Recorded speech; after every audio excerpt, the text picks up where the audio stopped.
حالتهایی در زندگی ما و شما پیش می آید که همه دست از ما و شما می کشند. حتی نزدیکترینم بعضی موقع نسبت به دوستش بی‌حوصلگی به خرج می دهد.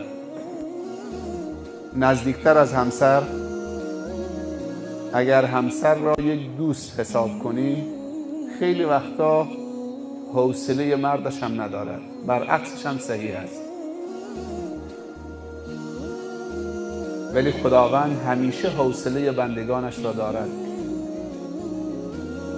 در هر ساعتی از شبان روز، در هر حالتی که باشید، دوستی کاملتر، خیرخواهتر، دلسوزتر از خداوند سراغ نداریم که کاملا حاضر هست با اون عظمتش درد دل بندگانش را خوب گوش بدهد، با حوصله، با ادب، در هر ساعتی، بدونی که حرف دوستش را قطع کند. کاملا گوش میدهد، تو حرفم نمیپرد، حرفتم قطع نمی کند. رابطه دوستی ما با این دوست خیرخواه، نه دوست عادی که ناچار است به دوستی ما اعتراف بکند. کسی که از ما مستغنی است، نیازی به ما ندارد، ناچارم نیست، در ضعف هم قرار نداره که اعلام بکنه چون به ما نیاز دارد. کاملا از ما غنی و مستغنی. قل هو الله احد الله الصمد. با این وجود دعوت به دوستی می کند. الله ولی الذین آمنوا. از این دیگه اعلامی بارزتر، الله ولی الذین آمنوا. الله دوست انسانهای عاقل هست. کلمه آمنو در قرآن به معنی عقلا، کسانی که واقعا اهل خرد هستند و اهل تفکر و اندیشه هستند و دوراندیشند. قطعا الله دوست جهال نیست. اگر الله علیم است، الله دوست جاهل را نمیپسندد. اگر الله حکیم هست، به دوست کودن و نفهم و احمق افتخار نمی کند. اگر الله کریم است، سخاوتمند است، به دوست بخیل افتخار نمی کند. کسر شأن است.